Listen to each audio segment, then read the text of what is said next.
I was on this solo trip to Hawaii, thinking I'd learn how to surf. You know, ticking off the typical touristy stuff. Found this surf instructor, seemed like a chill guy, and he offered to teach me the ropes. Sounded great at first, but things took a creepy turn real quick. He suggested we head to the secluded cove, away from the crowded surf spots. I was naive, thought maybe it was a secret spot or something. We trekked through the sand, and I started feeling a bit uneasy. The cove was beautiful, sure, but it was too isolated, and the waves looked pretty intense. The instructor seemed insistent, though, like it was the perfect spot for a lesson. Red flags started popping up, but I brushed them off, thinking maybe he knew something I didn't. He was the pro, right? As we got into the water, the vibe got weirder. He kept getting too close, touching my arm unnecessarily, making my skin crawl. I tried to focus on the waves, but his presence was unsettling. It was like he had this hidden agenda that I couldn't quite put my finger on. The lesson started, and instead of the usual tips, he was getting too handsy with the whole teaching thing. It was uncomfortable, to say the least. He insisted we go deeper into the cove, away from prying eyes. The currents were strong, and panic started setting in. I voiced my concerns, but he brushed them off, saying it was part of the learning process. Yeah, right. The waves were getting rougher, and I felt this sinking feeling in my gut. Was this guy trying to put me in a vulnerable position? It sure felt like it. The cove felt like a trap. The waves roared around us, and his friendly demeanor turned into something more sinister. I started to regret my decision to go solo on this adventure. Panic set in, and I realized I needed to get out of there. I tried to play it cool, like I was just catching my breath, and then I made a run for it. The cove suddenly felt like a maze, the waves crashing louder, the isolation closing in. He called after me, but I didn't look back. I just kept running, the sand shifting beneath my feet. I found my way back to the more crowded area, gasping for breath. The instructor didn't follow, but the fear lingered. I couldn't shake the feeling that I narrowly escaped something really bad. The sun was shining, the waves were crashing, but my paradise had turned into a nightmare. I reported the incident, but it was my word against his. The authorities said they'd look into it, but I had this sinking feeling nothing would come of it. I left that cove with a sense of dread, a lesson learned the hard way. Surfing was supposed to be this fun, carefree experience. Instead, it became a chilling encounter with someone who took advantage of my trust.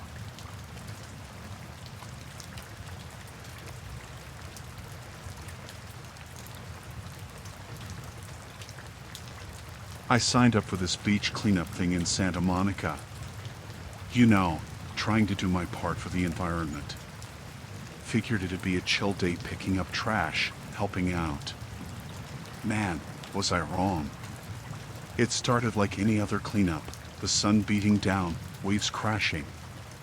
I had my gloves on, ready to tackle the mess. Picked up the usual stuff at first, plastic bottles, cigarette butts, the usual suspects. Nothing out of the ordinary. Then, things got weird. I stumbled upon this box, washed up like it got tossed around in the ocean for ages.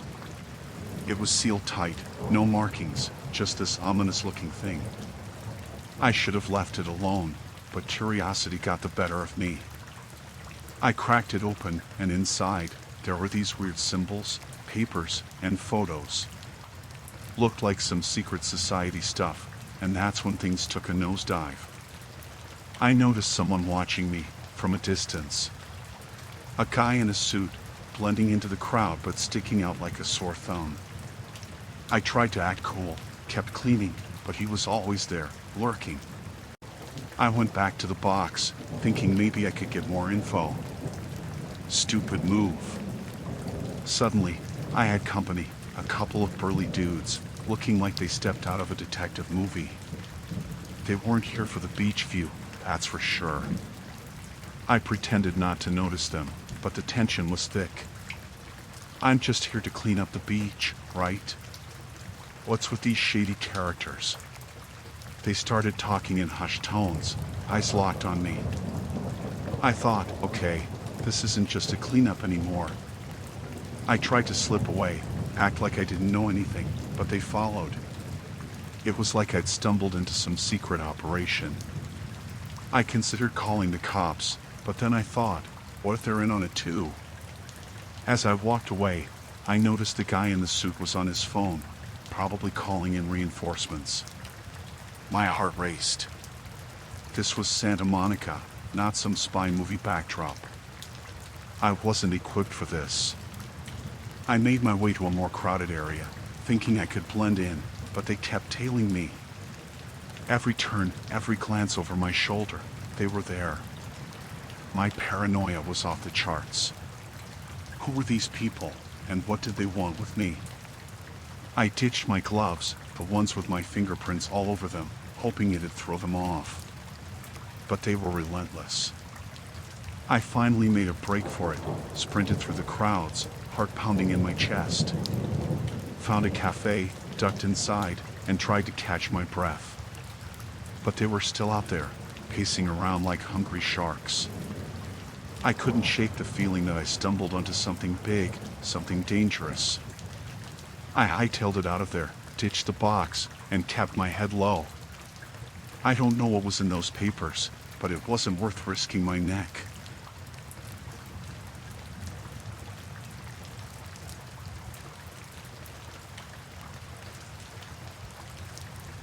I was in Miami, you know, a solo vacation. Figured I'd treat myself to some sun, sand, and whatever else the city had to offer. Strolled along the beach, the waves crashing, and the sun kissing my skin. Just your typical Miami day, until this guy, a photographer, approached me. He had this friendly vibe, charisma oozing from every pore. Said he was working on some portfolio or whatever and thought I'd be the perfect model. Flattering, right? I mean, who doesn't want a free photo shoot in Miami? We set a time, late afternoon, when the golden hour hits. Seemed legit, nothing fishy. He had a camera, tripod, the whole deal. We started snapping pics, him directing me to pose this way and that. Everything was cool, the sun casting this warm glow, waves in the background. Instagram worthy, I thought. Then, slowly, things got weird. He started suggesting, you know, more risque poses. I'm no prude, but it felt off. I hesitated, but he was persistent, like he had this hidden agenda. That friendly demeanor turned into something sinister. I tried to steer the shoot back to normal, casual poses, but he wasn't having it. Kept pushing boundaries, getting uncomfortably close. I started feeling uneasy, like I'd stumbled into some shady operation. As the sun dipped lower, so did my comfort level. He suggested we move to a more secluded spot for better lighting. Alarm bells were ringing, but I brushed them off. Stupid move. We walked further down the beach, away from the crowds. That's when he dropped the act. His camera was still dangling from his neck, but now he was too close, hands fumbling. My gut screamed danger. I knew I had to bail, but I didn't want to escalate things. You know, stay cool, find a way out without making a scene. He hinted at this private shoot idea, and I'm thinking, no way, dude. Panic started bubbling up. My mind raced through escape plans. I pretended to get a call, whipped out my phone, and walked away, acting like it was an emergency. Smooth, right? I headed back toward the busy part of the beach, scanning for any sign of him following. Heart pounding, palms sweaty, I realized I'd narrowly dodged something seriously messed up. I saw him lingering in the distance, watching. My solo Miami trip took a dark turn, from picturesque photo shoot to this creepy encounter. I shuddered at the thought of what might have happened if I hadn't trusted my instincts and made a quick escape.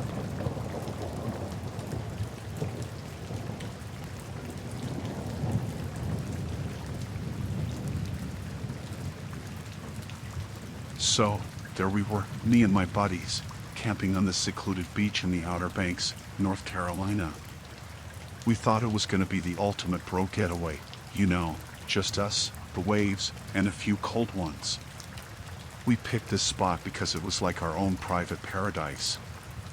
Miles away from civilization, no tourists in sight. Just the sound of the ocean and the crackle of our campfire. Little did we know, paradise had a sinister side. As the sun dipped below the horizon, the beach transformed. Shadows grew longer, and the waves seemed louder, almost drowning out the distant sound of footsteps.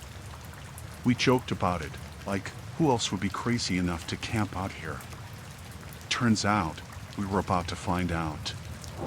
It started with distant whispers, like the wind carrying secrets.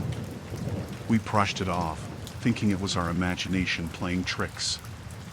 But then, figures emerged from the darkness. Menacing silhouettes, their faces hidden in the night. My heart raced as they got closer. We tried to play it cool, you know, just sitting around the fire, pretending we didn't notice.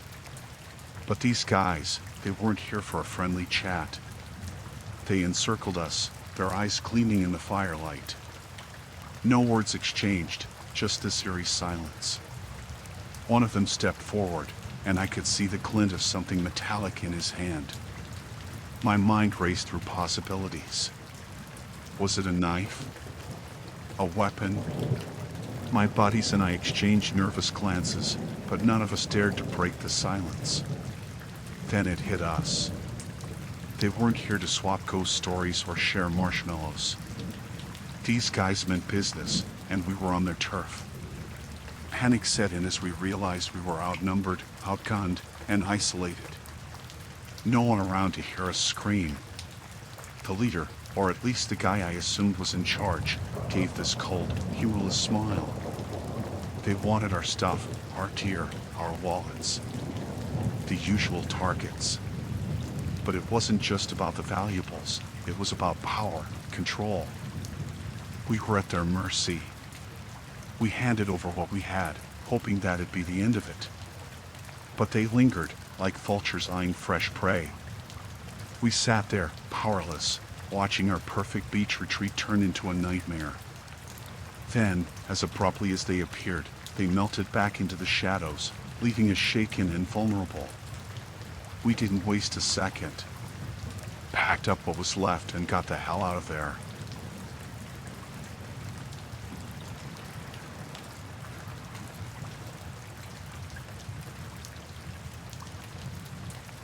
We thought it would be a simple day of fun in the sun, you know? A break from reality, just me and my girl, renting jet skis in the Bahamas. What could go wrong in paradise? We picked up those flashy jet skis, all revved up and ready for some adrenaline. The turquoise water stretched before us, inviting and sparkling. The sun was scorching, and the beachgoers seemed to be having a blast. Little did we know, our day was about to take a drastic turn. We jetted off, the wind whipping through our hair. It felt like freedom, like living in a postcard. We cruised along, the water beneath us clear as crystal. But as we ventured farther from the crowded shores, the atmosphere shifted. In the distance, we spotted a group of boats huddled together, hidden in a cove.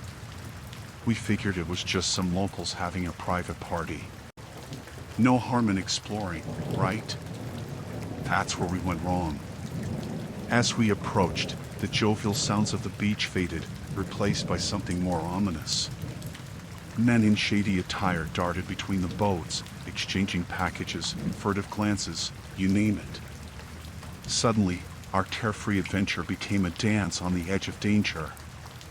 We tried to steer clear, but the cove's entrance was narrow, and before we knew it, we were in the middle of something we shouldn't have been involved in. The atmosphere turned tense, electric with an unspoken threat.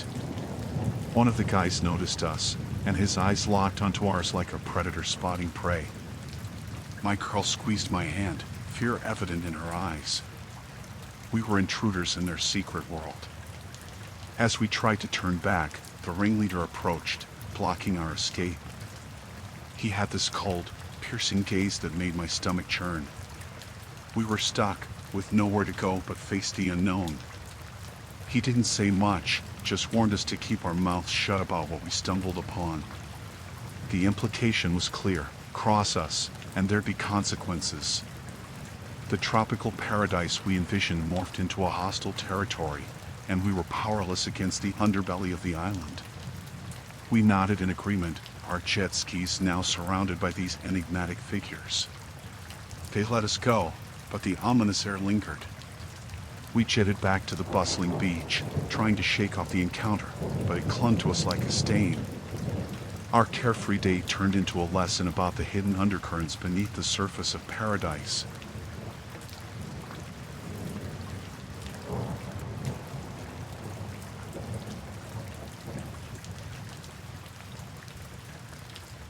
I thought it'd be a typical day of fishing, you know, a chance to unwind on a charter off the coast of Key West, Florida. The sun was blazing, seagulls squawking overhead, and the boat bobbed on the gentle waves. Little did I know, things were about to get real dark, real fast. The crew seemed like a friendly bunch, cracking jokes and sharing fish tales. They had that easygoing vibe, and I was excited for a laid-back day at sea. But as we ventured farther from the shore, the atmosphere shifted, like a storm cloud creeping in. I couldn't shake the feeling that something was off. The crew's laughter became hushed whispers, and their eyes darted around nervously. I thought maybe I was just being paranoid, but my gut told me otherwise. Curiosity got the better of me, so I decided to explore the boat, see what was going on below deck. The door creaked open, revealing a scene straight out of a crime drama. Stacks of packages, not fish, lined the hold. The stench of something illicit hung in the air. I stumbled upon a secret, and it wasn't just about fishing. These guys were up to something dangerous, something beyond the tranquil facade of the ocean. My heart raced as I realized I was knee-deep in something I shouldn't have uncovered. As I tiptoed back up, the jovial banter resumed. They were playing their part well, concealing the sinister reality beneath the surface. I tried to act casual, joining in the laughter, but the weight of the secret I stumbled upon pressed on me. The boat bobbed along, and I couldn't shake the feeling that I was in over my head. What had I stumbled upon? I envisioned headlines about drug busts, illegal shipments, or worse. Panic set in as I grappled with the reality that I was unwittingly part of something dangerous. The sun dipped low on the horizon, casting an eerie glow on the water. The crew's smiles turned into grimaces, and their eyes bore into me, as if they knew I had glimpsed their secret. I was just another unwitting passenger on a boat with a double life. As we anchored back at the dock, I felt a sense of relief mixed with dread. I was back on solid ground, but the knowledge of the crew's dark dealings had really shook me up.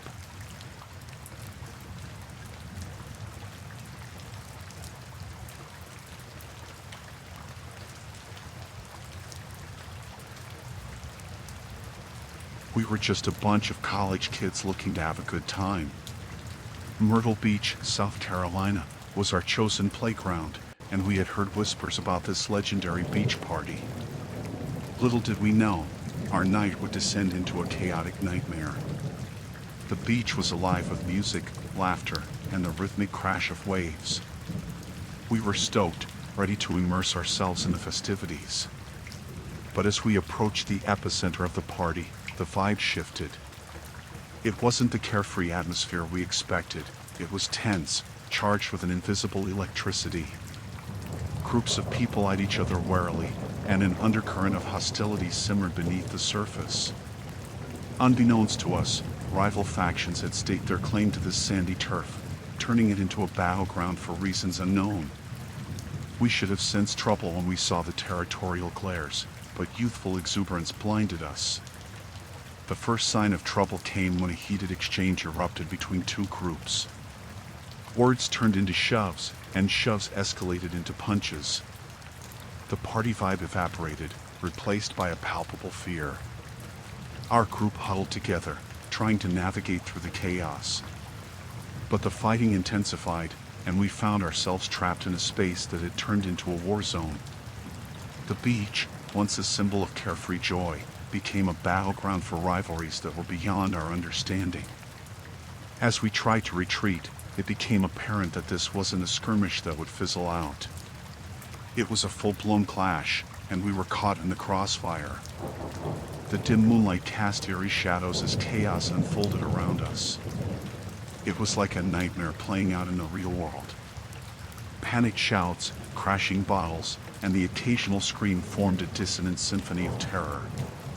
The beach, which had been a canvas for carefree memories, became a theater of conflict. We were face to face with the raw, unfiltered hostility of human nature.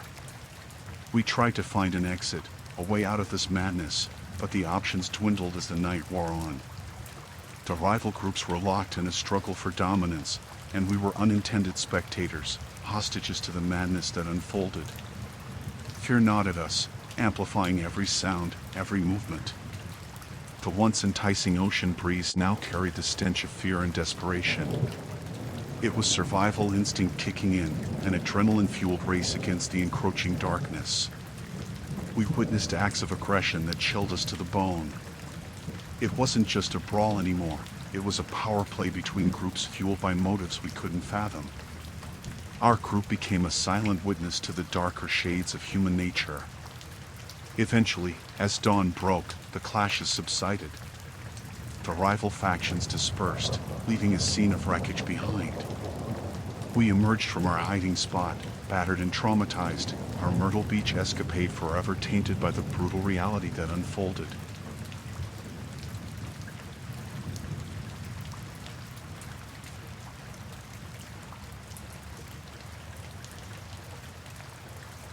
It started as a typical family vacation. The sun beat down on the sandy beaches of Cancun, and we decided to enter a seemingly harmless sandcastle competition.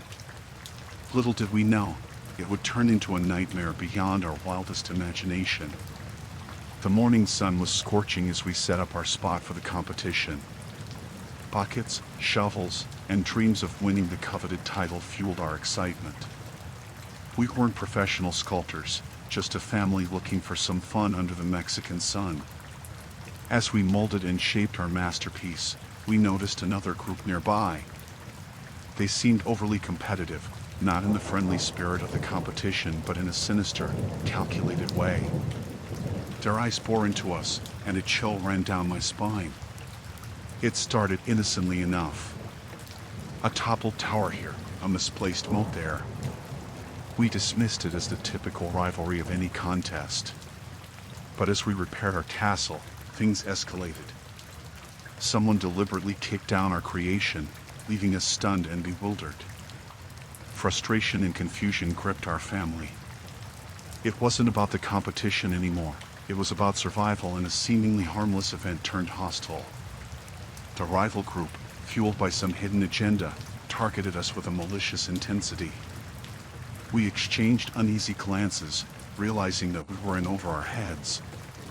The sun, once a source of warmth, now felt like an oppressive spotlight, exposing us to a threat we couldn't comprehend. The competition site became a battleground, not for sandcastles but for dominance. Whispers circulated among the other contestants. The rival group was known for ruthless tactics, sabotaging opponents to ensure their victory. We were the unsuspecting victims, dragged into a situation we never signed up for. The beach, adorned with vibrant umbrellas and playful laughter, transformed into a theater of tension. Our attempts to build a sandcastle became a defensive strategy against an enemy we couldn't see, only feel in the air. Fear crept in with every passing minute. The competition officials seemed oblivious to the brewing conflict. Perhaps the rival group had mastered the art of deception, blending in with the crowd while orchestrating chaos. Our pleas for intervention fell on deaf ears, drowned out by the rhythmic waves. As the day wore on, the sabotage intensified. The rival group became bolder, taunting us with smirks and menacing glares. We were trapped in a situation where our harmless family activity had transformed into a psychological warfare arena. Nightfall brought no respite. The beach, now bathed in the pale glow of moonlight, became an eerie stage for a confrontation we never anticipated. We huddled together, our half-built sandcastle a symbol of resistance against an adversary with unknown motives. It was a battle of attrition, endurance against an unseen enemy. We questioned our decision to participate, regret seeping into the once carefree atmosphere. The sand beneath our feet felt like quicksand, pulling us into a situation where escape seemed impossible. Eventually, the competition ended. We weren't winners in the traditional sense, but we survived.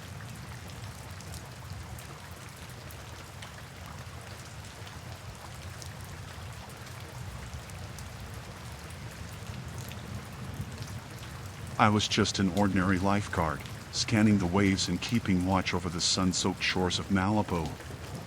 It was a job that felt like second nature, eyes on the water, ready to spring into action if someone needed help. Little did I know, that routine day would turn into a descent into the unknown.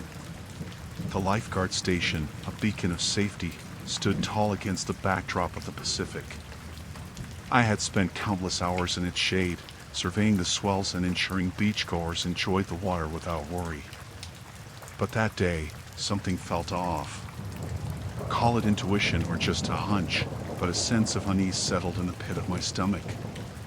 As I patrolled the beach, my eyes caught a glimpse of movement beneath the Lifeguard Station. Normally, it was a place for equipment storage, surfboards, first aid kits, the usual stuff.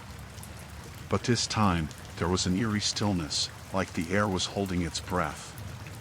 Curiosity got the better of me, and I crouched down to investigate. Hidden from the casual beachgoer's view, there was a small, inconspicuous entrance leading beneath the station. The door was slightly ajar, revealing a narrow stairwell descending into darkness. My lifeguard instincts kicked in. Duty compelled me to check it out. Maybe it was just misplaced equipment or a maintenance issue.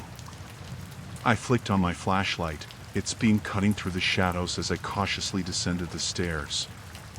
The air grew colder, and a damp, musty odor enveloped me. The narrow passage opened into a dimly lit chamber. My heart pounded in my chest as I took in the scene before me. It wasn't misplaced equipment, it was something far more ominous. The chamber was filled with people, their faces shrouded in shadows. They huddled around a table covered in maps, blueprints, and what looked like surveillance photos of unsuspecting beachgoers. My breath caught as I realized I had stumbled upon something beyond my understanding. I tried to make sense of the situation. Were they criminals, planning some illicit activity right under my watchful gaze? My lifeguard training battled with the fear rising within me. I had a duty to protect, but I was out of my depth. Frozen in the shadows, I overheard snippets of conversations.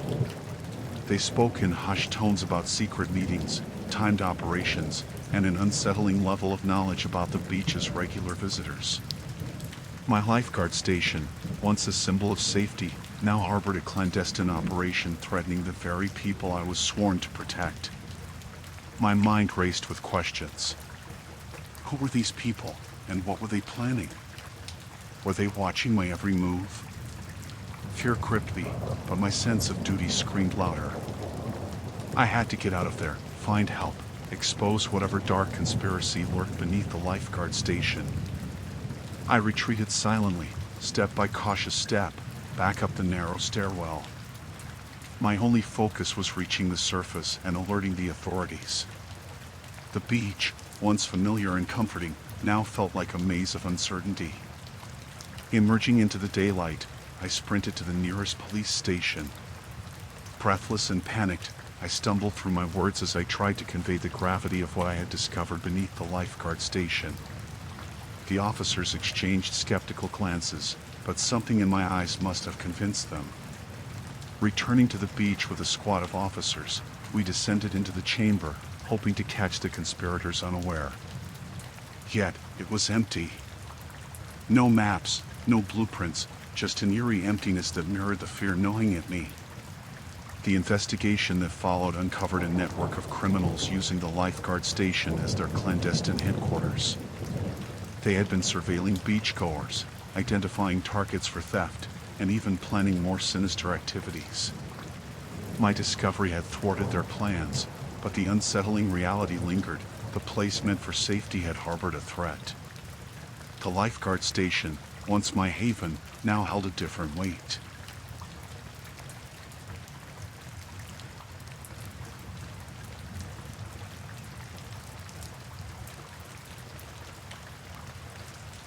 I was just a professional volleyball player, living my dream as I traveled to Rio de Janeiro for a beach tournament. The sunlit shores and the rhythmic sound of waves crashing set the stage for what I thought would be a memorable competition. Little did I know, Rio had something else in store for me, something dark and far removed from the exhilaration of the sport I loved. The tournament started like any other. The sun beat down on the golden sands, and the crowd roared with excitement. Teams clashed, and my focus was solely on the ball, the net, and the game. But as we progressed through the rounds, a shadow crept over the competitive camaraderie. It began with subtle gestures, opponents glaring a little too intensely, jaw-clenching stares that lingered a fraction longer than they should. At first, I dismissed it as the usual competitive spirit, but soon it escalated.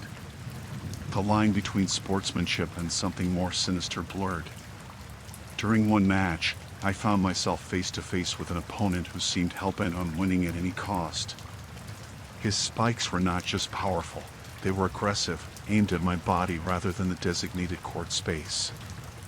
I chalked it up to a heated moment, the intensity of the game getting the better of him. As the tournament progressed, the atmosphere grew tense. Whispers circulated among players, rumors of under-the-table deals, mysterious injuries befalling rival teams, and a level of competitiveness that surpassed the boundaries of fair play. The once friendly competition morphed into a cutthroat battlefield. My team and I were advancing, but with every victory, the paranoia heightened.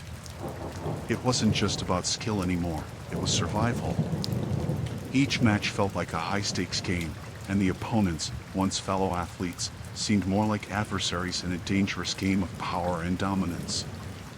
Then came the semifinals, a crucial match that could lead us to victory or plunge us into the depths of this ominous competition. As we faced off against a team known for their aggressive tactics, I couldn't shake the feeling that something was profoundly wrong. The intensity of the game reached a fever pitch, and I found myself dodging not just balls but the malicious intent that lingered in the air. During a crucial point, a powerful spike rocketed towards me, not aimed at the court but directly at my face. Instinct kicked in, and I narrowly avoided the projectile that would have undoubtedly caused severe harm. The crowd gasped, and my teammates exchanged wary glances. It was in that moment that the realization struck: this was no ordinary tournament. The competition had transcended the love of the sport. It had become a deadly game orchestrated by those who valued victory over the safety of their opponents. As the final match loomed, I grappled with the decision to withdraw from the tournament. But a fire burned within me, a refusal to succumb to the twisted rules of this dark game. The final showdown arrived, and the tension was palpable. The court felt like a battleground, and the net a fragile barrier between me and those who saw victory as a ruthless conquest. The match unfolded with a sinister edge. The opponents, fueled by a desperate desire to win, pushed the boundaries of fair play. It wasn't just about securing a trophy, it was about proving dominance in the most dangerous game of volleyball I had ever encountered. Despite the odds, my team fought valiantly. Each point was a testament to our skill, determination, and refusal to bow to the ominous cloud that hung over the tournament. Yet, as the final whistle blew, signaling our victory, there was no celebration. The cheers of the crowd felt hollow, drowned out by the unsettling truth that victory had come at a cost. In the aftermath, the tournament organizers conducted investigations into the allegations of foul play. It turned out that some teams had resorted to sabotage, intimidation, and even physical harm to ensure their success. The beach, once a symbol of relaxation and joy, had been tainted by the dark underbelly of ruthless competition. As I left Rio de Janeiro, the golden sands held a different meaning. The sun that once bathed the beaches in warmth now cast long shadows, a reminder of the twisted competition that had unfolded.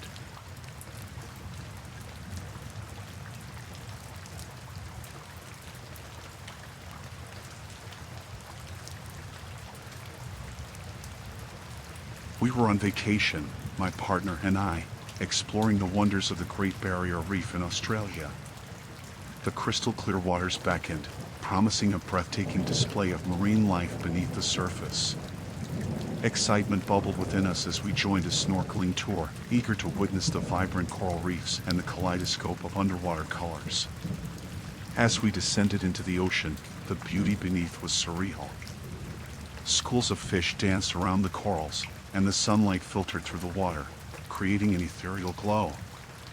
It was a paradise, and we marveled at the intricate world that unfolded beneath us. We followed the group, entranced by the mesmerizing underwater landscape. The coral formations were like intricate sculptures, and the variety of fish seemed endless. It was an experience that etched itself into memory, until it took a chilling turn. As we ventured further, we noticed a subtle shift in the atmosphere. A group of snorkelers, seemingly like us, were nearby, but something felt off. Their laughter echoed strangely, and their gazes seemed fixated on more than just a marine life. Unsettled, we exchanged wary glances. Our unease deepened when we overheard snippets of conversation from this group. Words like treasure and haul slipped through, and a sense of foreboding hung in the water. It was as if the vibrant coral paradise had transformed into a clandestine meeting ground for something darker. Trying to shake off the growing discomfort, we continued our exploration, hoping it was just our imagination.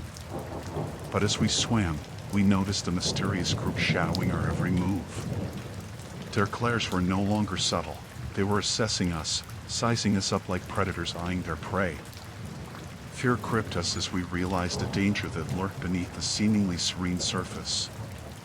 We tried to distance ourselves from the ominous group, but they closed in, encircling us in an underwater game of cat and mouse. Panic set in, our rhythmic breaths through the snorkels becoming strained. Suddenly, one of them made a move, swimming aggressively toward us.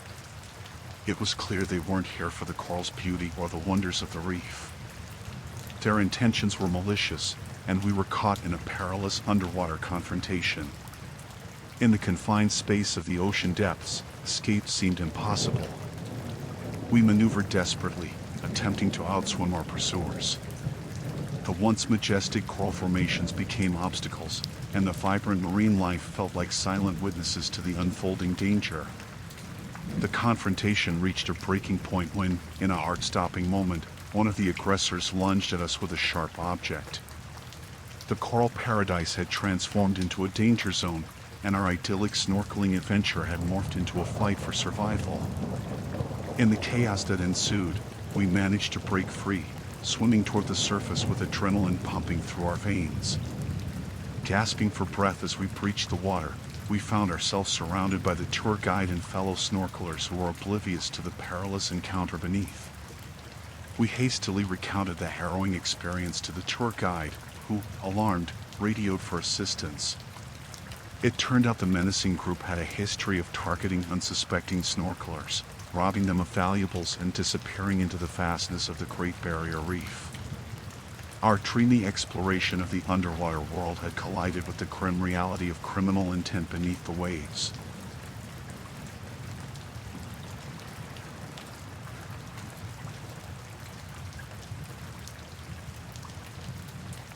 I needed a break, some time away from the chaos of city life. Martha's Vineyard seemed like the perfect escape, a quaint haven where I could find solace amidst the rhythm of the ocean waves. Little did I know, the tranquility of the island would be shattered by a mysterious figure haunting the shores.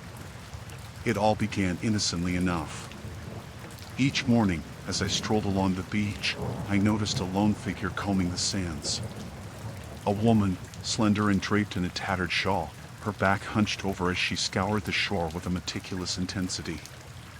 Intrigued, I observed from a distance, curious about the purpose behind her relentless search. The routine repeated like clockwork, sunrise marked the commencement of her peculiar ritual. It became my daily fascination, a mysterious dance of solitude and obsession. Her presence, however, cast an eerie shadow over the scenic beauty of the island. Driven by an insatiable curiosity, I decided to approach her. The sun cast long shadows as I tentatively walked closer. The rhythmic sound of the waves accompanied my hesitant steps. When I was within speaking distance, she looked up, her eyes harboring a mixture of weariness and suspicion. With clumsy words, I attempted to engage in conversation. Her responses were cryptic, leaving me with more questions than answers. She spoke of lost treasures buried beneath the sand, remnants of a bygone era that held sentimental value beyond measure. It sounded absurd, but there was an earnestness in her voice that hinted at a deeper truth. As days passed, my fascination evolved into a compulsion to uncover the mystery shrouding the woman and her enigmatic beachcombing. The island, once a refuge, now felt like a labyrinth of secrets. I delved into the history of Martha's Vineyard, seeking clues that might unravel the woman's cryptic tale. Rumors circulated among the locals, tales of a long-lost shipwreck and the treasures it carried. Whispers of a family torn apart by tragedy and the lingering curse that tethered their spirits to the island. Skepticism warred with my curiosity, but an undeniable tension hung in the air. The woman's presence became increasingly haunting, her relentless search taking on an air of desperation. It was as if the sands held the key to a past that refused to be buried. I felt entangled in a narrative that transcended time, a tale of loss and longing that resonated with a spectral undercurrent. One fateful evening, as the sun dipped below the horizon, casting hues of orange and purple across the sky, the woman beckoned me to join her on the shore. Reluctantly, I followed, the crunch of sand beneath our feet punctuating the silence. In a hushed voice, she spoke of a curse that bound her family to the island. A curse born of tragedy and a relentless pursuit of a treasure that remained forever elusive. The beachcombing, she explained, was an attempt to appease the spirits, to unearth the lost artifacts that held the key to breaking the cycle of despair. A shiver ran down my spine as the weight of her words settled in. The beach, once a serene escape, now felt like a crossroads between the living and the restless souls of the past. The woman's eyes reflected a desperation that bordered on madness, and I realized that I had unwittingly stepped into a narrative with no clear resolution. As night fell, a storm brewed on the horizon, mirroring the tempest within the woman's soul. The wind carried a mournful wail, echoing the tragedy that had befallen her family. The beach, once a sanctuary, became a theater for a spectral drama that defied reason. In the eerie glow of moonlight, the woman resumed her relentless search. The crashing waves seemed to mourn the tragic tale that unfolded on Martha's Vineyard. I stood there, a witness to a haunting saga that blurred the lines between reality and the ethereal. With a final glance, the woman disappeared into the darkness, leaving me alone on the desolate beach.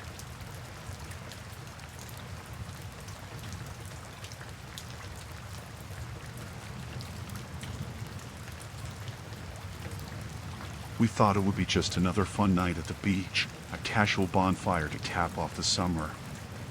A group of friends, the sound of crashing waves, and the warmth of the flames dancing in the night. Little did we know, the sands of the Outer Banks held secrets darker than the night itself. As the fire crackled and the laughter echoed, we noticed shadows moving in the periphery. We dismissed it at first, attributing it to the flickering flames playing tricks on our eyes. But the unease lingered, a subtle discomfort that crept into the air. Curiosity got the better of us. We wandered beyond the circle of light, venturing into the darkness that stretched along the shoreline.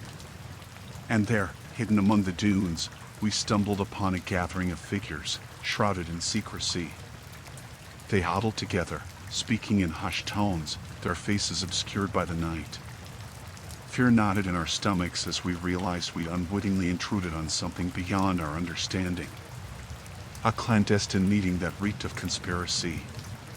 We contemplated retreating, pretending we hadn't seen, but the gravity of the situation held us in place. Their conversation, barely audible whispers carried by the wind, hinted at something ominous. We strained to catch fragments of sentences, words like betrayal, retribution, and consequences. The bonfire, once a beacon of warmth, now flickered in the face of an unseen threat. As we stood paralyzed by the shadows, one of them glanced our way. The realization that we were not alone in the darkness sent a chill down our spines. They knew we were there, intruders in their clandestine world.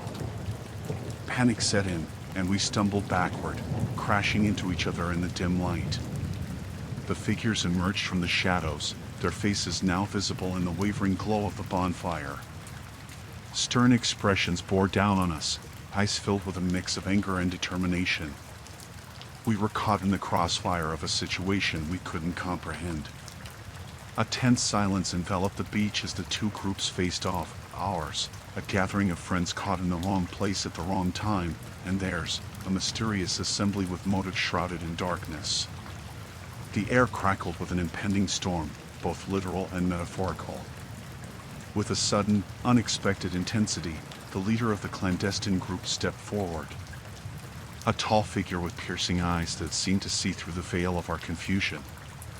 He spoke, a low and measured voice that carried the weight of authority. He demanded our silence, our pledge to forget what we had witnessed. As the words hung in the air, we felt the gravity of the situation closing in. The bonfire, once a symbol of camaraderie, now flickered with an uncertain fate. The night air, heavy with tension, bore witness to a confrontation that transcended the boundaries of our understanding.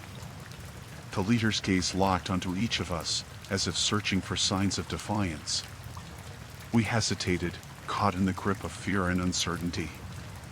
And then, with a subtle nod, he signaled to his followers, and they retreated into the shadows as silently as they had appeared. Left alone on the beach, we exchanged wary glances. The bonfire, now reduced to embers, reflected the uncertainty that lingered in our hearts. The night, once promising laughter and friendship, had morphed into an encounter with the inexplicable. We stood there, grappling with the aftermath of a night that defied logic. The clandestine figures vanished into the darkness, leaving us with unanswered questions and a newfound awareness of the hidden currents that ebbed and flowed beneath the surface of the outer banks. As we dispersed, the weight of the encounter clung to us like the salt in the sea breeze. The beach, once a carefree escape, now held a story untold, a narrative of shadows and whispers that would haunt our memories long after the last embers of the bonfire had faded away.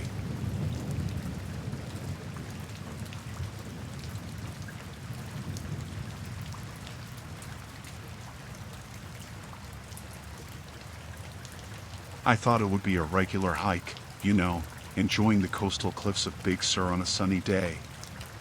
The salty breeze, the sound of waves crashing against the rocks, it felt like the perfect escape. Little did I know, those serene cliffs held secrets darker than the abyss below. As I followed the winding trail, the view became breathtaking. The vast expanse of the Pacific stretched before me, and the rugged cliffs rose majestically.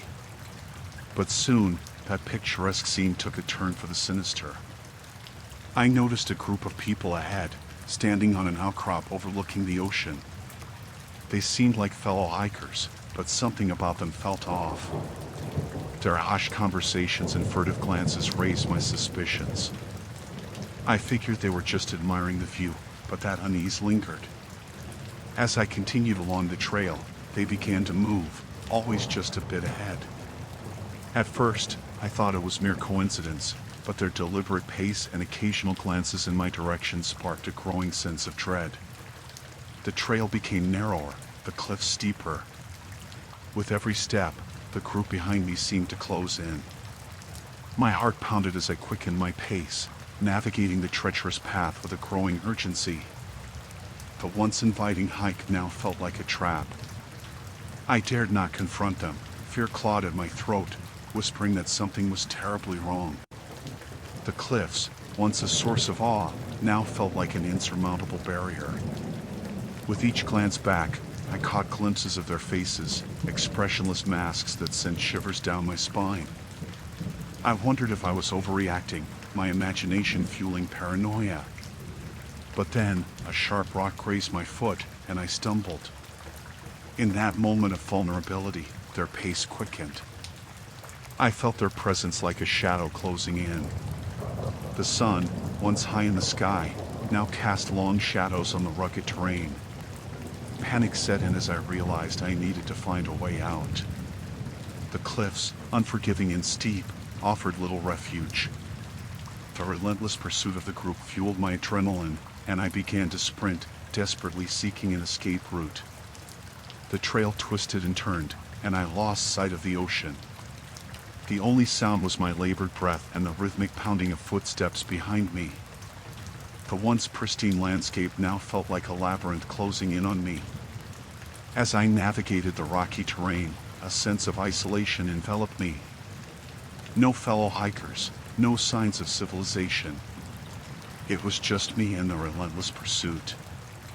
I questioned whether this was a dangerous misunderstanding or something far more sinister. My legs ached, and my breath came in ragged gasps. I had to find help, get back to the safety of the trailhead. The group's motives remained a mystery, but their relentless pursuit hinted at something ominous. As the trail widened, I glimpsed a familiar sight, the trailhead. Relief surged through me, but it was short-lived. The group remained steadfast in their pursuit, closing the distance. With every step, the reality of the situation became clearer. I was being hunted. I burst out of the trail, my lungs burning, and stumbled into the parking lot. The group stopped at the trailhead, their gazes fixed on me. I scanned the area for help, spotting a couple returning to their car. Without hesitation, I approached them, explaining the ordeal. The couple eyed the group, their expressions tense. We decided to wait by their car until the group dispersed. As we watched, the mysterious hikers lingered for a moment before turning back along the trail. The couple offered me a ride back to my car, and I accepted gratefully. During the drive, we speculated about the group's motives. Were they thrill seekers with a twisted sense of fun, or something more sinister?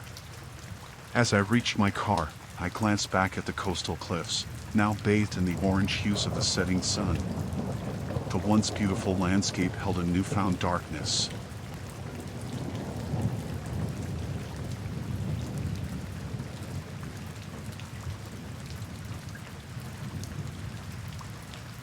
It was supposed to be the perfect celebration, our destination wedding in Bali. The lush landscapes, the vibrant culture, it felt like a dream. Little did we know that paradise could unravel into a nightmare. The venue, a beachside resort, was idyllic. The sea breeze played with the floral decorations as we exchanged vows. Friends and family gathered, the joy palpable. But beneath the surface of our happiness, a storm brewed. We discovered that a local group disapproved of our union. They believed it defied tradition, clashed with their cultural norms. We were caught in a whirlwind of disapproval, and our dream wedding became a battleground. The first signs were subtle, a disapproving glance from a passing local or hushed conversations that fell silent as we approached. Whispers reached us, tales of disapproval spreading like wildfire. We tried to ignore it, to focus on our celebration, but the tension grew. As we danced under the stars, we felt the weight of their disapproval. A group of locals watched from a distance, their eyes filled with resentment. We didn't understand the depth of their objection, but it cast a shadow over our joy. The following day, as we explored the vibrant markets, the disapproving glares intensified. A local elder approached us, his words sharp with criticism. He spoke of traditions, of our intrusion into their way of life. The confrontation left us shaken. As the days passed, the hostility escalated. We encountered hostility in unexpected places: a waiter at a local restaurant, a vendor in the market. Their resentment seeped into every aspect of our celebration. One evening, as we strolled along the beach, we were confronted by the disapproving group. Their leader, a stern-faced man, accused us of disrespecting their culture. Tensions escalated, and we found ourselves in a heated exchange, surrounded by locals echoing their disapproval. We retreated to our resort, but the hostility lingered. Our joyous celebration had become a battleground, and we felt like intruders in a place that had initially embraced us. The staff at the resort, though sympathetic, could do little to shield us from the growing resentment. One night, we returned to our villa to find it vandalized. The walls were smeared with messages of disapproval, and our belongings were scattered. Fear gripped us as we realized the extent of the animosity. Desperate, we sought help from the local authorities. Their response was tepid, acknowledging the cultural clash but offering little resolution. It seemed the disapproval was deeply ingrained, an unyielding force that resisted outside intervention. As we approached our departure date, the tension reached its peak. The disapproving group gathered outside the resort, their presence menacing. We feared for our safety and decided to leave Bali earlier than planned, our dream wedding reduced to a harrowing escape.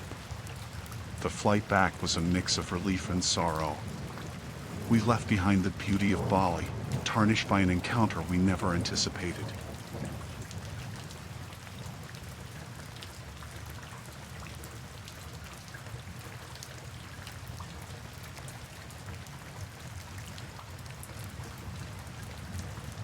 Tulum, Mexico, a place known for its tranquil beaches and yoga retreats, seemed like the perfect escape for some relaxation.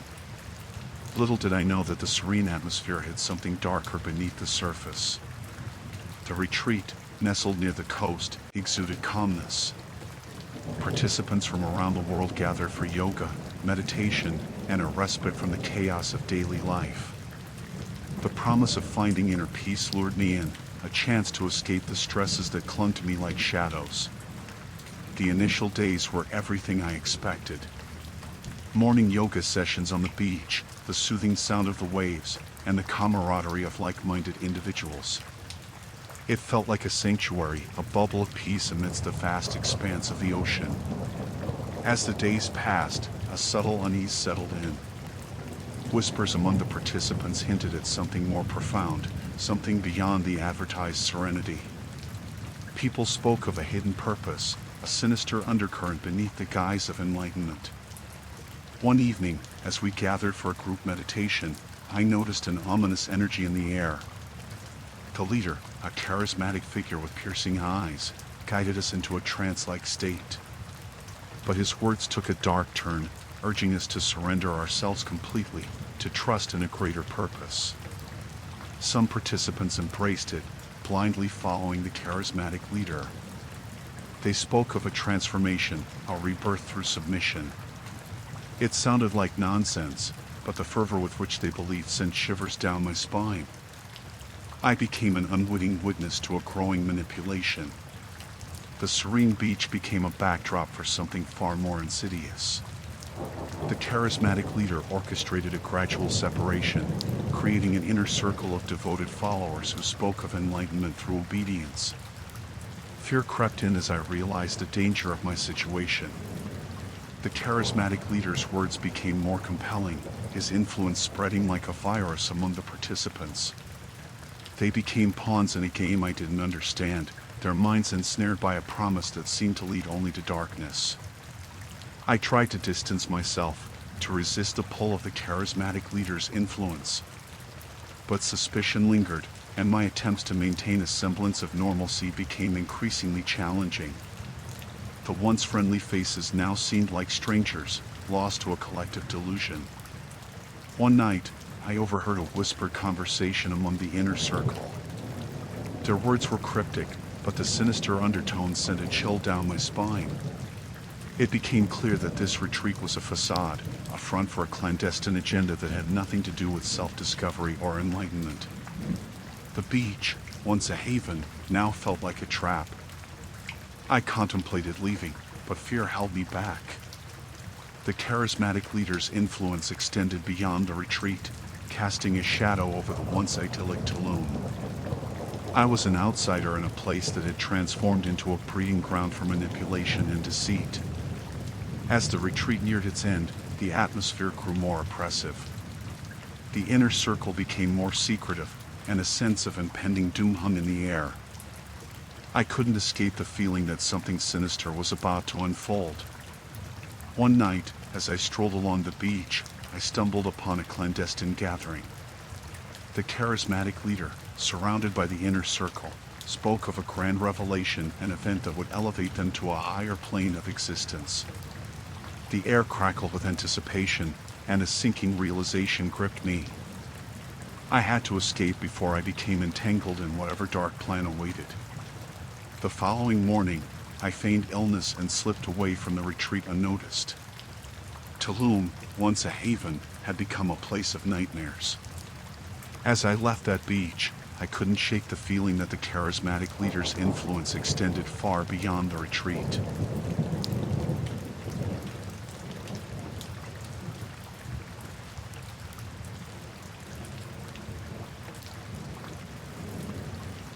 Galveston, Texas, a place known for its sun-soaked beaches and lively carnivals.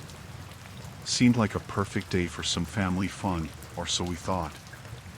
Little did we know that beneath the vibrant colors and laughter, a dangerous game awaited.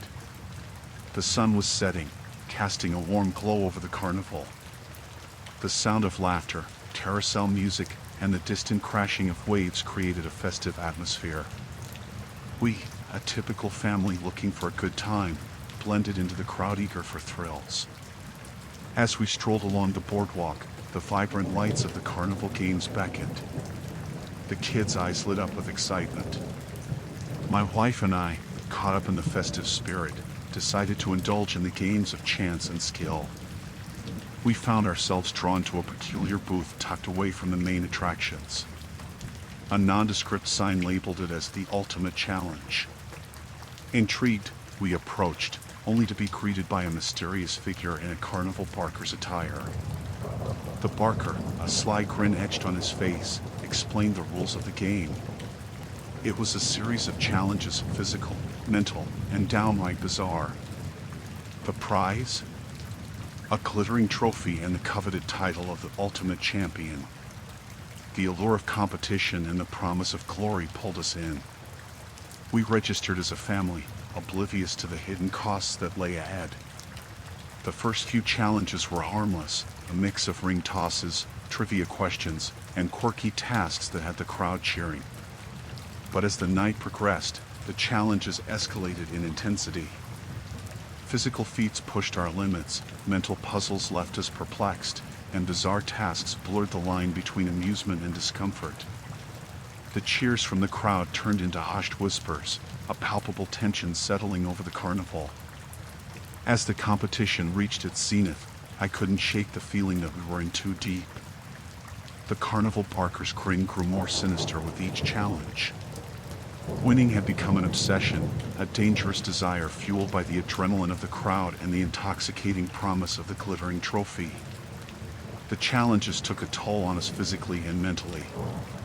Fatigue set in, tempers flared, and the once joyful atmosphere now felt oppressive. Yet, the allure of victory, the glint of that trophy, blinded us to the warning signs. The final challenge loomed a test of endurance and willpower. The crowd, sensing the impending climax, fell into an uneasy silence. The carnival barker, his eyes gleaming with an unsettling intensity, explained the task. The family who endured the longest in a sealed glass box would emerge as the ultimate champion. As we entered the claustrophobic confines of the box, panic set in. The air grew stifling, and the transparent walls felt like a prison. The crowd's murmurs turned into anxious whispers, and the carnival barker's grin widened into a sinister smirk. Minutes turned into an agonizing eternity. The carnival barker, indifferent to our distress, watched with a detached amusement. The atmosphere inside the box became increasingly oppressive, and our desperation reached a breaking point. I glanced at my family, their faces etched with fear and exhaustion. The glittering trophy, once a symbol of victory, now seemed like a cruel joke. In that stifling box, reality blurred, and the line between competition and survival vanished. As the seconds ticked away, the realization hit we were pawns in a dangerous game with no way out. The carnival barker, reveling in our torment, declared us the ultimate champions. The trophy glittered, but victory tasted bitter. Exiting the box, we were met with a hollow applause from the dwindling crowd. The carnival barker, with a twisted satisfaction, handed us the trophy, a grotesque reminder of the price we paid for fleeting glory. As we left the carnival, the glittering trophy felt like a heavy burden. The festivities continued around us, but the shadows of the challenges lingered. The family that sought a day of joy left with a trophy stained with the cost of an insidious competition, a dark tale hidden beneath the veneer of a seaside carnival in Galveston.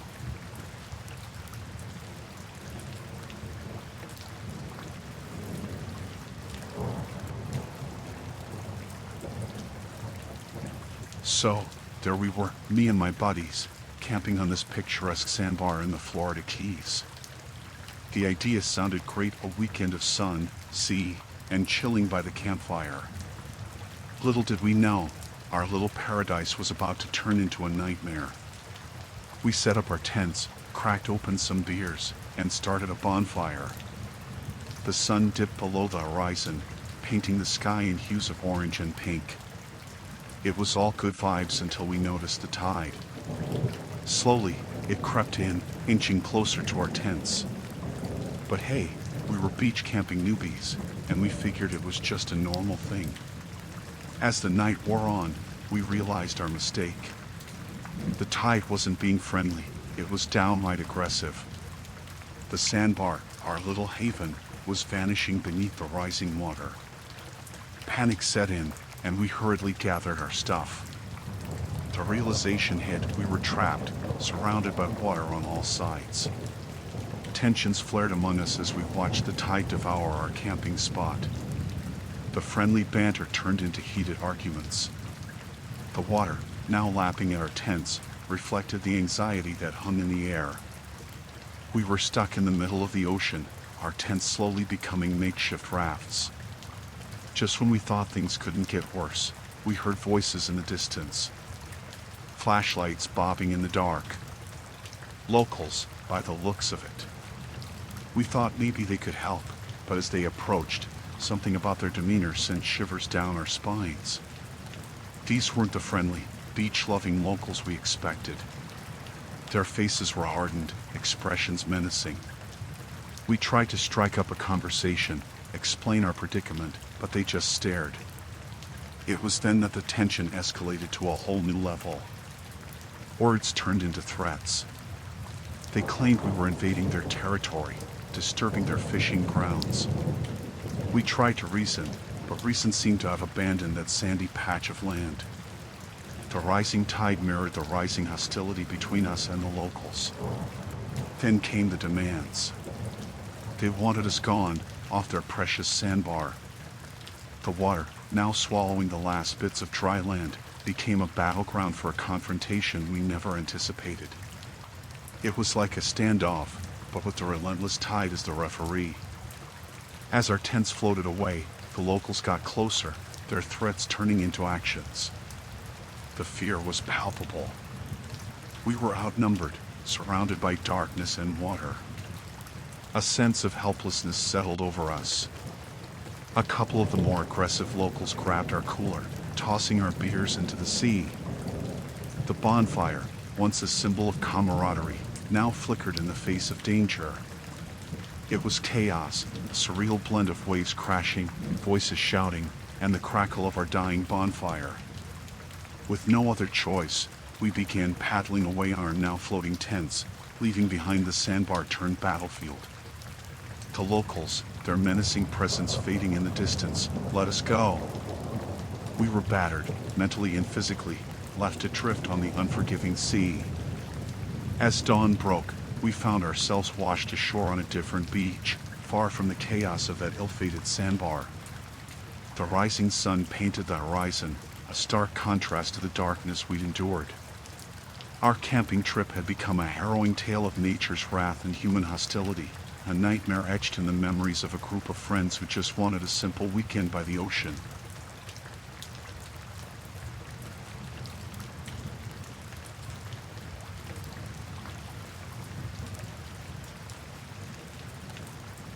Alright, so I'm this filmmaker, right? Decided to shoot a documentary on a beach in Cannes, thinking it's all sunshine and glamour. But, man, did things take a turn I never saw coming. Started off pretty standard. Set up my equipment, got the crew together. We were capturing the glitz and glamour of the film festival, interviewing actors, directors, the whole shebang.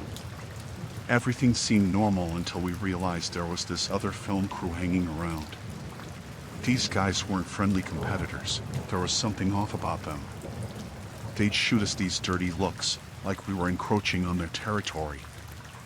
I shrugged it off initially, thinking maybe they were just protective of their documentary, like we were of ours. As days passed, things got weirder. They started shadowing us, always a step behind. I'd catch glimpses of them in the background of our shots, like they were deliberately trying to mess with our footage. It was annoying, but I didn't think much of it until we stumbled upon their dark secret. Late one night, while reviewing the day's footage, we noticed something odd. There, in the background of an interview, we spotted one of their crew members exchanging a briefcase with a shady-looking character. Looked like some shady deal was going down, right there on the Cannes beach. Curiosity got the better of us. We decided to investigate, camera rolling, thinking we'd stumbled upon some cinematic gold. Little did we know, it was a rabbit hole we should have left untouched. We followed their crew, lurking in the shadows, feeling like amateur detectives. Turns out, that shady deal was just the tip of the iceberg. They were involved in some kind of illegal film distribution ring. Piracy, maybe? I don't know. I'm not a detective. As we delved deeper, we discovered they were sabotaging other film crews, stealing footage, trying to take down the competition. That included us. Suddenly, our little documentary on the Cannes beach became a cat-and-mouse game with these underground filmmakers. Tensions escalated fast. Confrontations turned into full-blown arguments. We'd catch them red-handed trying to mess with our gear, delete our footage. It was like a twisted version of filmmaking hell. One day, it got physical. I found myself in a scuffle with one of their crew members. Cameras went flying, and there we were, grappling on the sandy Cannes shore. It wasn't what I signed up for, and the irony of a filmmaker resorting to fisticuffs wasn't lost on me. The authorities got involved, and the festival turned into a chaotic mess. Our documentary became a twisted tale of deception and rivalry, a story I never intended to tell.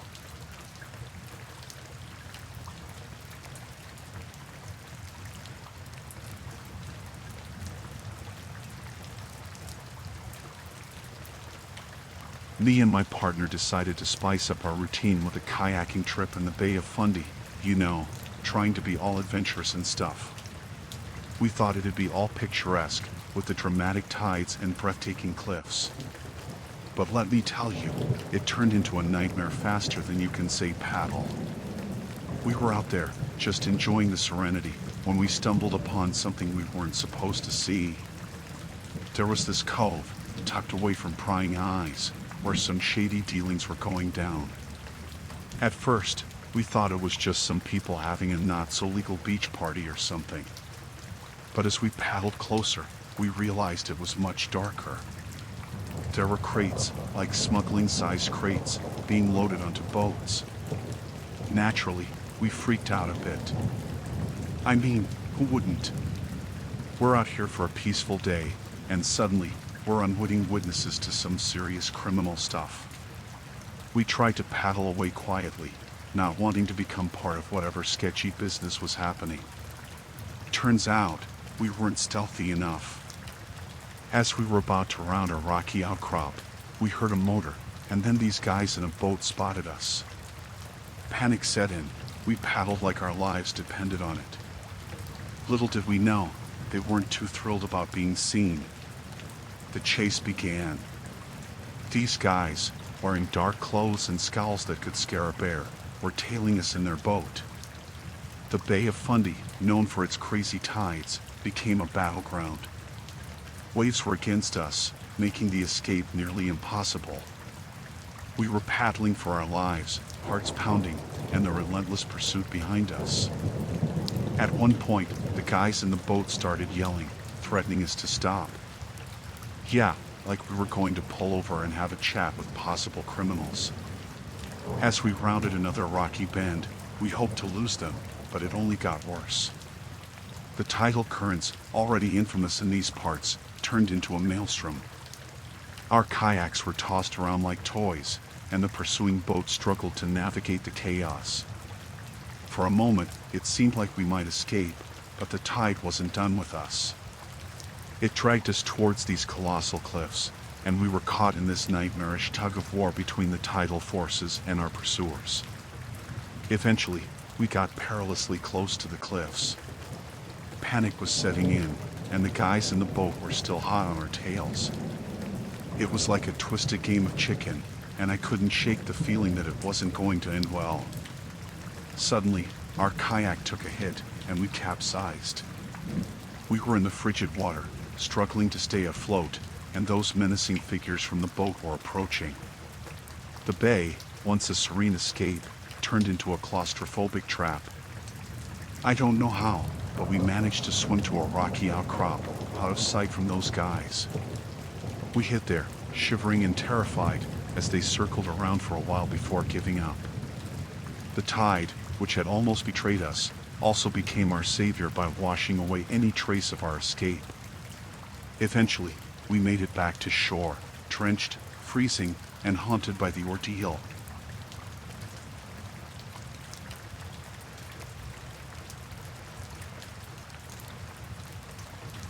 So, I'm an artist, right? I got this brilliant idea for an installation on Malibu Beach. Figured the ocean breeze and all would be perfect for my masterpiece. Little did I know, my brilliant idea would lead me straight into a nightmare. I chose this secluded spot, waves crashing, sun setting, the whole picturesque deal.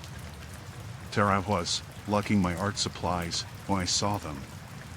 A group of people. At first, I thought, cool, beachgoers like me.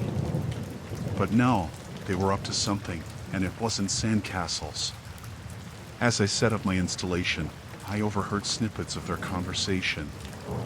Something about a hidden stash, maybe illegal.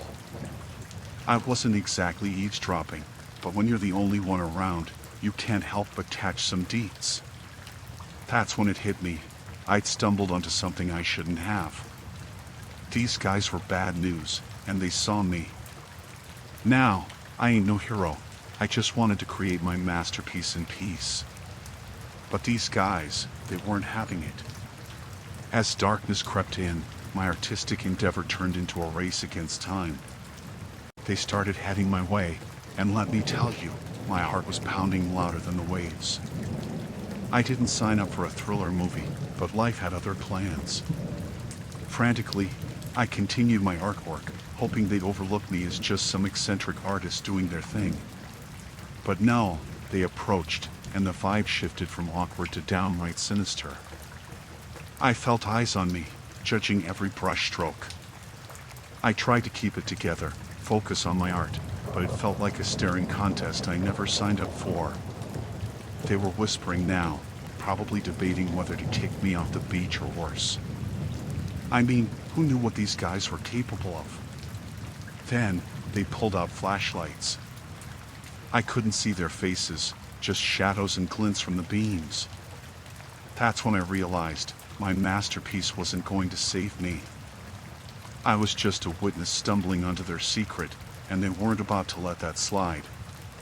In the midst of their whispers, I gathered my courage, packed up my stuff, and tried to act chill. You know, play it off like I was done with my artsy thing, hoping they'd buy it. But the tension, man, it was thick enough to cut with a palette knife. Just as I thought they might let me off with a stern warning, one of them stepped forward.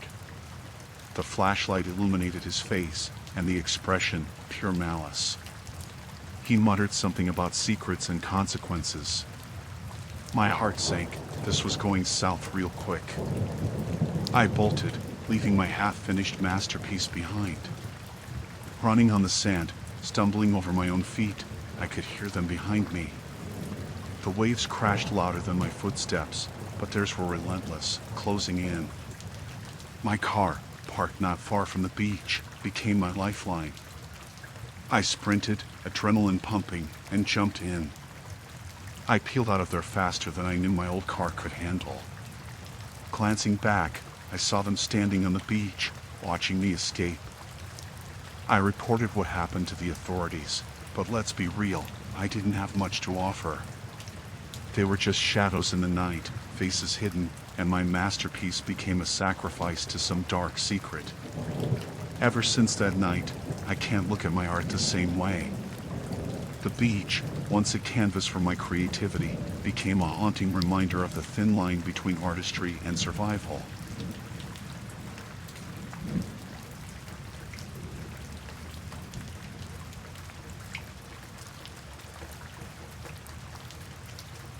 We were on vacation in Phuket, Thailand, my partner and I, looking for some adventure.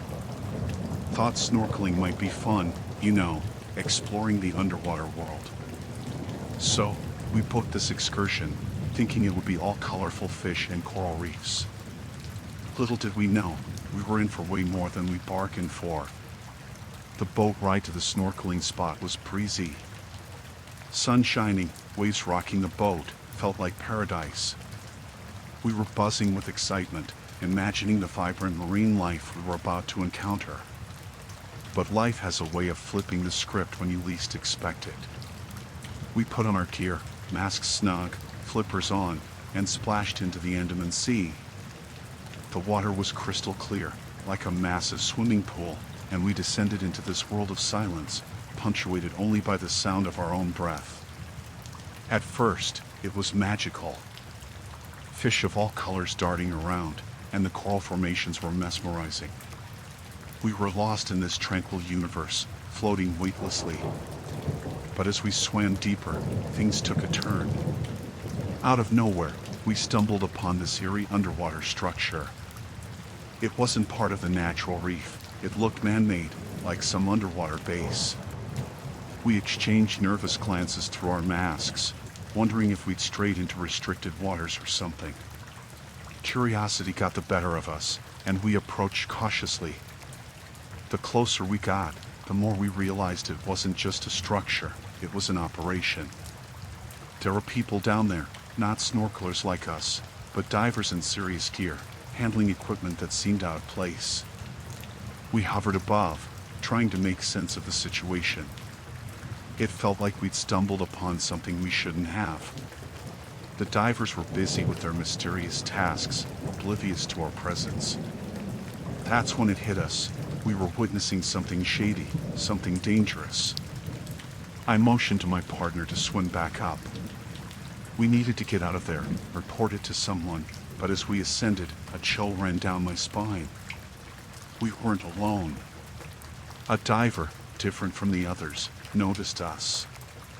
His eyes behind the mask felt like daggers, piercing through our very souls. Panicking, we swam for the surface, our hearts pounding louder than the bubbles escaping our regulator. We breached the water, gasping for air, and immediately scanned the boat. The crew was oblivious, chatting away. We clambered back on board, trying to act casual, but paranoia set in. Were they watching us? Did they know we saw something we shouldn't have? The boat ride back to shore was torture, every splash of water against the hull echoing our racing thoughts. Back at the hotel, we debated reporting what we'd seen. Fear held us back, fear of retribution, fear of getting tangled in something way beyond our vacation plans. But we couldn't shake the feeling that we'd stumbled into a dangerous secret. The next day, headlines hit the local news about an illegal operation uncovered in the waters near Phuket. They didn't go into specifics, but we knew.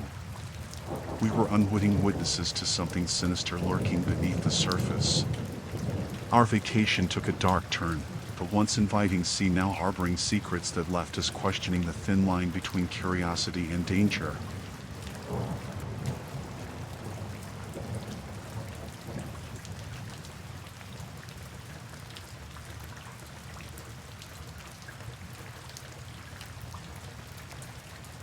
I was out in Death Valley, California, seeking the thrill of adventure amidst the vast expanse of sand dunes.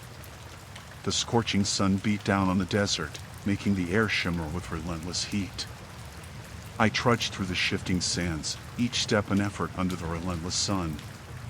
As I ventured deeper into the dunes, the solitude became both my companion and my challenge. The vast emptiness seemed to stretch endlessly, and the silence was only broken by the distant howl of the wind. I embraced the solitude, reveling in the freedom of the desert, until I stumbled upon something that shattered the tranquility. A makeshift camp appeared in the distance, camouflaged amidst the dunes. An odd assortment of tents and tarpaulins blended into the sandy landscape. My curiosity got the better of me, prompting me to investigate the mysterious encampment. Approaching cautiously, I noticed movement, shadows shifting against the sun-bleached canvas. Fear gnawed at my gut, but I pressed on, drawn by an inexplicable urge to understand the secrets concealed within the camp. As I neared, hushed voices became audible. They spoke in low tones, a language I couldn't discern. The tension in the air was palpable. My pulse quickened as I observed the group, a motley assembly of individuals with eyes that held a mixture of suspicion and desperation. I hesitated, contemplating whether to retreat or continue my inadvertent intrusion. But before I could decide, the group noticed me. A collective gaze fixed upon my solitary figure, and the air became charged with an uneasy energy. I raised my hands in a feeble attempt to convey harmlessness, but the tension escalated. They spoke hurriedly among themselves, glances exchanged like a silent conspiracy unfolding before my eyes. It was then I realized I had stumbled upon something more than a nomadic camp in the desert. Suddenly, a figure emerged from the shadows, their features obscured by the harsh sunlight. A leader, perhaps. Their stern expression bore witness to a life hardened by adversity. The group's intentions were unclear, but the atmosphere hinted at a threat lingering beneath the surface. An awkward standoff ensued, neither party fully comprehending the other's motives. My mind raced, grappling with the potential dangers that loomed in this remote desert encounter. The desert, once a symbol of boundless freedom, now felt like a trap closing in. The leader, with a nod to the others, approached me cautiously. Communication faltered in the language barrier, and gestures became the only means of understanding. It was an unnerving dance, two parties navigating the delicate balance between curiosity and wariness. As minutes stretched into an eternity, a decision seemed imminent. The group, while not overtly aggressive, exuded an aura of secrecy and caution. My instinct screamed at me to retreat, to escape this uncertain predicament, but the vastness of Death Valley offered no refuge.